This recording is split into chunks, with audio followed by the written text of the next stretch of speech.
Welcome back to the channel. You're riding with me in my NSX.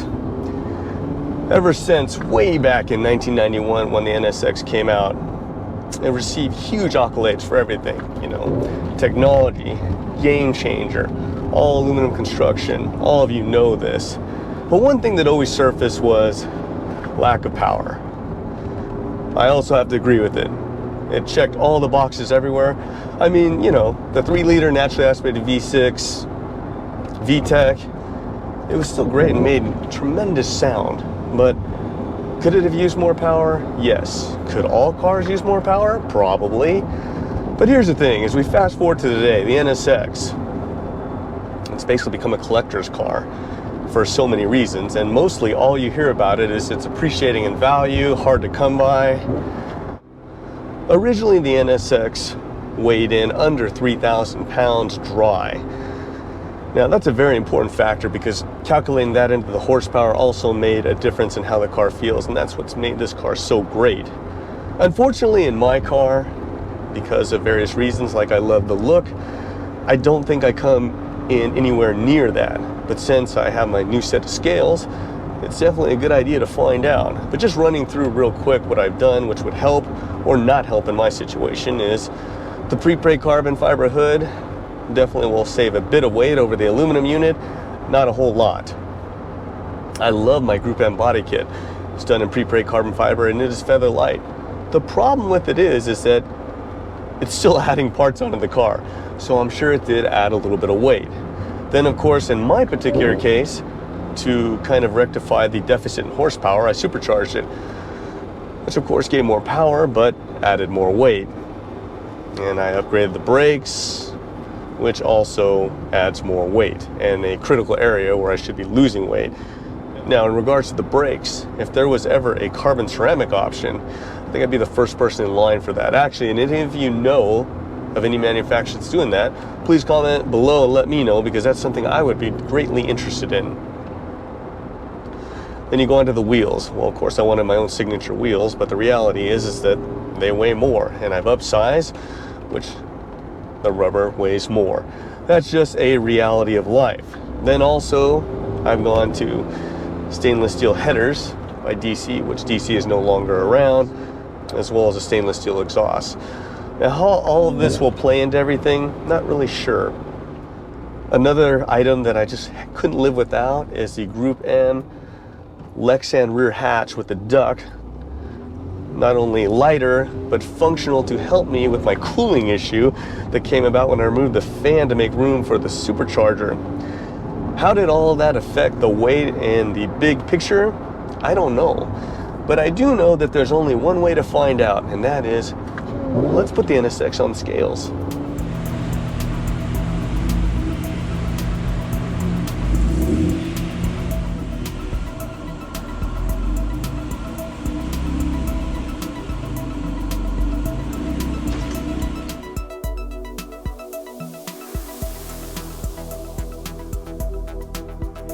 I now have the NSX up on the scales, and for the all-important part, we need to go see what the computer has to say, but I will mention that at current, I have a half tank of gas. There you have it. The computer says 2932.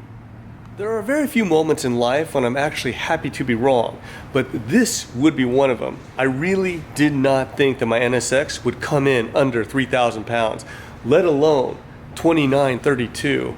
That has just made my day. And beyond that, I do know where I can save even more weight. It's in the battery. The NSX battery is still flooded lead acid battery. So if I was to change to an anti-gravity lithium ion battery, just like I did in the SV and the Mercy, it is for sure at least 25 pounds. That's phenomenal for this car. In fact, I'm pretty sure this is my only car, other than the race cars, that comes in under 3,000 pounds.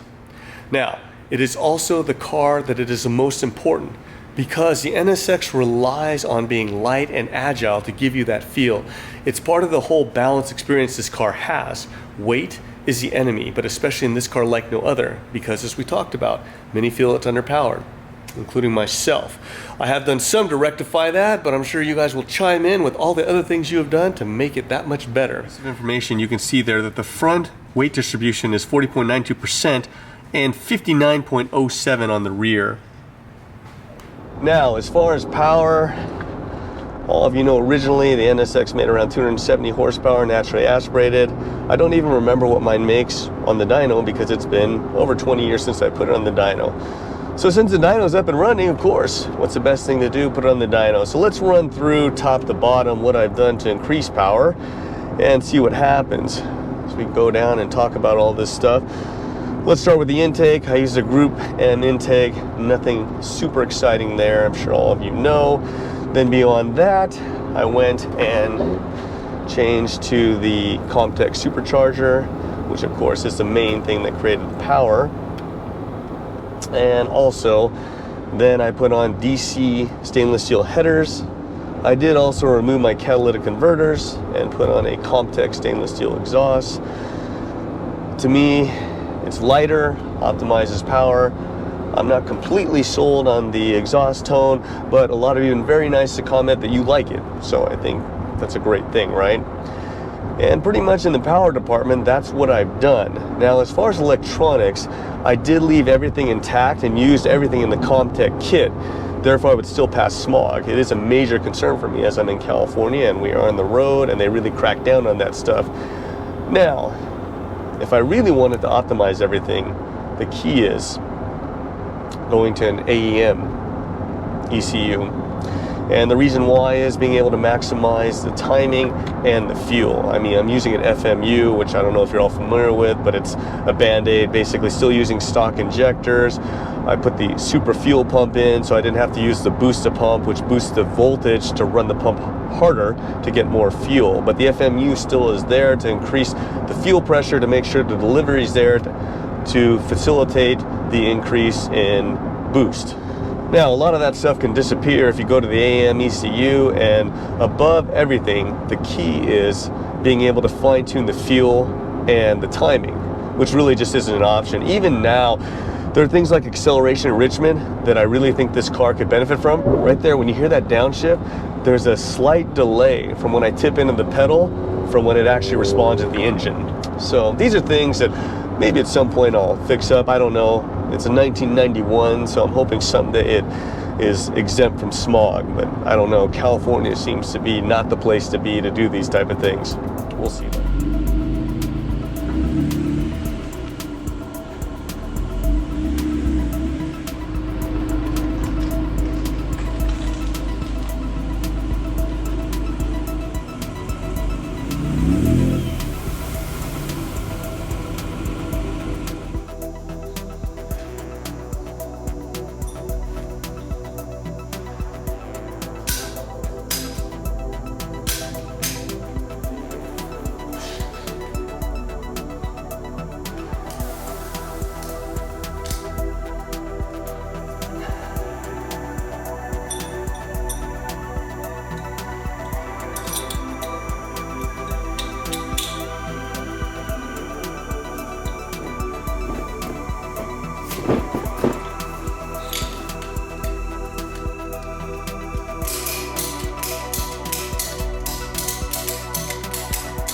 The NSX is up on the dyno and in position. It is a long process. I'm not going to deny that. Actually, if you want to be careful, and for like me, I'm not the dyno master. This isn't really my occupation by any means, and as you know, I'm way out of practice. But I will say this, out of all the cars, the NSX is the most concerning to me when I try and put it on the dyno. And the reason why is because everything on the NSX is engineered to be as light as possible. Well, what does that mean? Less mass, and it's all aluminum. Those of you that have worked on the NSX know what I'm talking about. I mean, you look at those lower control arms and it's unnerving how skinny they are. I mean, they look like they could just break. The only feeling I've had like that is possibly when I met Drew. She was like a twig, and it always felt like I was just gonna break her in half. But in any case, the deal is with here is that just be really careful if you're gonna tie them down. I use the control arms, but I don't use a ton of tension. Let's take a look at a couple things. The first thing I'll mention that will help you out is race ramps. you all saw me use them for scaling the NSX. But what they're really for is to make sure I can fit underneath to tie down the NSX. You can see right there how I drive it up, which actually gives me the clearance to get underneath there to tie the control arm. Without that clearance, I could not do it. I don't know, maybe if I found somebody tiny, like really tiny, I might be able to pull it off, but it definitely wouldn't be with this arm. Now, those of you that have not done body kits with lower front spoilers, lower valences, then you probably won't have this problem because you could possibly access your tow hooks. But my under tray is completely sealed with carbon thanks to Mr. Agose and Gruppe M. A few pointers I'll give to the back is, again, I used the lower control arms in the back, but they are very, very skinny. Makes me extremely nervous. So I wanted to get some sort of secondary backup. So you can see the two straps in the middle there. What I use those to go to the subframe. Okay, that's a great idea in theory. The problem being then the exhaust gets in the way, the headers are very close, but I just don't trust the lower control arms. So what I did was I used a heat blanket. You can see right there I've used a heat blanket to make sure that the straps are protected. If you're gonna do this type of stuff, even the experienced like myself, everybody makes mistakes, it happens, but you kind of don't want it to happen on the dyno. And the reason why is the blanket is important that you don't melt a strap and accidentally, I don't know, release the car in the shop. That is really bad news. And the other thing is that without the fire retardant blanket, you do have the chance you could catch on fire if the strap got hot enough from the exhaust, which would also be very bad times. Well, the NSX is all ready to go. I do have a few issues. Most of you probably wouldn't have the problem unless you have your own dyno, but the NSX has been sitting here all night because I tied it down. I was tired and I went home. So when I do fire it up, I will need to run it on there to warm everything up, including the gearbox. However, the NSX has 40,000 miles on it, so we know that the transaxle is broken in. The engine should be fine. So all I need to do is get good temp in the engine, and with a little bit of heat in the transaxle should be good to go. But for all of you that have super low mileage exotics, I'd be real careful about making sure everything is warm. And of course, if you drive to the dyno, you're set to go. But if not, run on the rollers as long as you can to make sure everything's up to temp.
What seems to be the norm for me is things not going the way that I planned.